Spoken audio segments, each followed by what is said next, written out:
These are the outfits that we were raped in, and this is how we used New York Fashion Week to change the United Nations.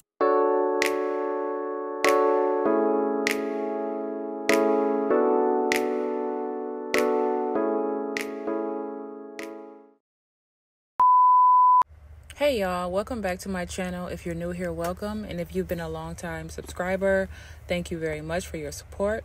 Be sure to hit the subscribe button if you enjoy my content, like, share, and comment. Just as a disclaimer, this topic is very triggering, okay? It triggered me. I didn't even know this existed until a few days ago, and I decided to talk about it. Some of you may know what this is.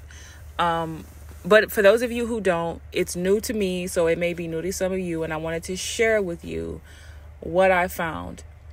Some of these stitches are a couple years old, but like I said, they're new to me. Trigger warning. Trigger warning. What I'm about to show you will probably disturb you very, very much. It's not anything graphic. It's just stories. There is something called a "What Were You Wearing" exhibit, and it's basically like a museum where victims of SA hang on the wall what they were wearing when they were SA'd. So I just want to say one more time, it's going to be disturbing, but I must share this with you guys, okay? These are the outfits that we were raped in, and this is how we used New York Fashion Week to change the United Nations. The most commonly asked question in New York Fashion Week is, what were you wearing? And I had this flashbulb moment. I'd been asked this exact question, but after my rape. One context is meant to shame, and the other context is meant to celebrate agency and fashion. So I decided to reclaim the outfit that I was raped in. My teammates had been fighting for the United Nations to recognize rape in peacetime. So we put on New York Fashion Week's first ever Survivor fashion show. We walked down the runway to reclaim and rebuke the stigma around the phrase, what were you wearing? And we invited all the diplomats to come, and they came. Almost exactly a year later, we passed the United Nations' first ever survivor rights resolution.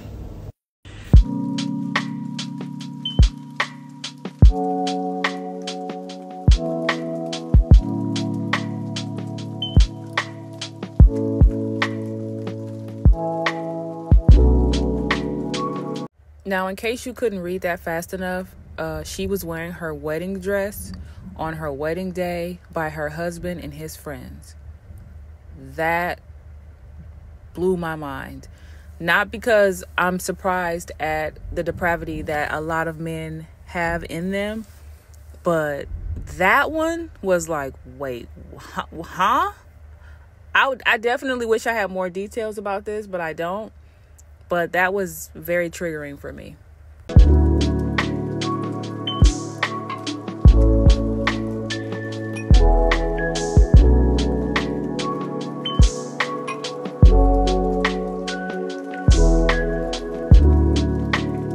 A blue dress, black tights, and boots. That's what I was wearing the night I was drugged, I was raped, and I was left alone to die. What I was wearing should not matter. I can't change what happened to me that night, but I can work to change the system to ensure no one has failed again. You thought you broke me, but you gave me a platform. I will never stop singing. I will never stop telling my story.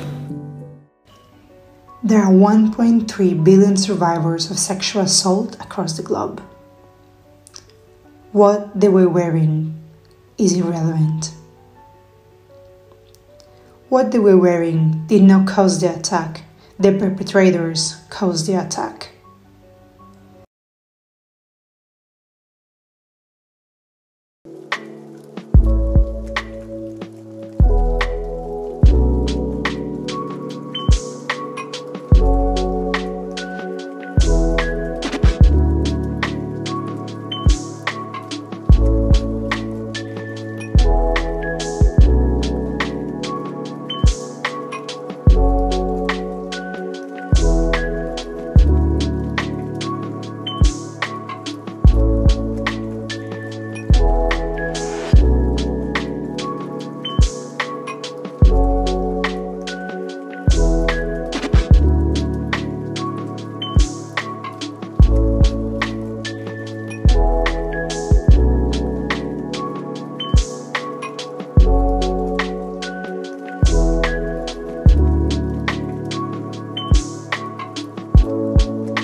Next time someone says, "But what was he or she wearing?" show them this.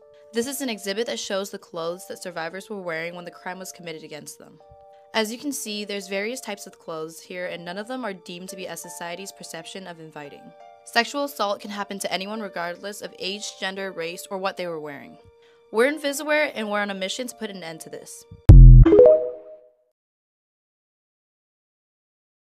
So I really liked her suggestion. I am very petty. I'm the type who would literally pull out my phone and show people this exhibit to prove that it doesn't matter your age, it doesn't matter what you're wearing, it doesn't matter your religion, it doesn't matter if you are a virgin or if you're promiscuous. It doesn't matter. If a man wants to SA you bad enough, he's going to do it. I have never been SA'd, but I have been in situations where I felt threatened, or I felt scared enough to believe that, a few people would do that. And this is where I want to tell women to please always trust your intuition. I've always been saved, or like someone would like come in at the last minute, or you know what I mean? Like there was always a way for me to escape or get away from situations in general where I didn't feel safe, but especially around sketchy men who just give you creep vibes. Don't gaslight yourself out of your intuition. Women got that bad. Society has really brainwashed us and have made it to where we question if we are tripping. Like, maybe I'm tripping. Maybe I'm being paranoid. No, those are your antennas going off. If a man gives you the creeps, it's for a reason. There are so many men out there who are undercover essayers, undercover catechizers. Y'all know what word I'm trying to say. And undercover unalivers that literally go do any one of those three things at any moment and then go clock in at work, or sit next to you at church, or he's in line behind you at Walmart. You never know who these men are. So sometimes when you get creep vibes from these people, it is because they are creeps. It is because they are unalivers. These men, typically when they get caught, they are the people around them, like their friends and family and coworkers and stuff. They're always like, he seemed like a decent guy. He never bothered anybody. Or it's, yeah, I always got the creeps. That guy always gave me the creeps. So you literally don't know which, you know what I mean? Like, you really don't know. Guys can hide in plain sight all the time. Sometimes they'll give you creep vibes. Sometimes they won't. They'll seem normal and nice. And that's why I'm like, you have to keep your guard up at all times with anybody, especially the so-called nice guys, because these men do very well at studying women, studying what women do every day, your routine. They study what makes women happy. That's why so many guys do the whole flower thing, because they feel like all women like flowers, even though we know that's not true, right? But they study you for the sole purposes of figuring out the easiest way to take advantage of you. And it's usually not for anything good. And I'm not saying every single man on the planet, but I am saying that you don't know who it is. So you need to be on guard with all men. Keep your head on a swivel. Follow your gut. There is a reason why a guy creeps you out. There's a reason why your anxiety is bad when you get around certain people. There's a reason why you can't sleep next to certain people, right? No matter what, no matter how comfortable they make you feel and how funny they are or how attractive they are or whatever, you're like, I just can't fall asleep next to this man, or I don't feel uneasy. I feel very uneasy around him. There is a reason. Please follow your intuition. Don't go places by yourself. Watch your surroundings. And I'm not saying that these suggestions are going to automatically make you immune from being SA'd. I'm not saying that at all.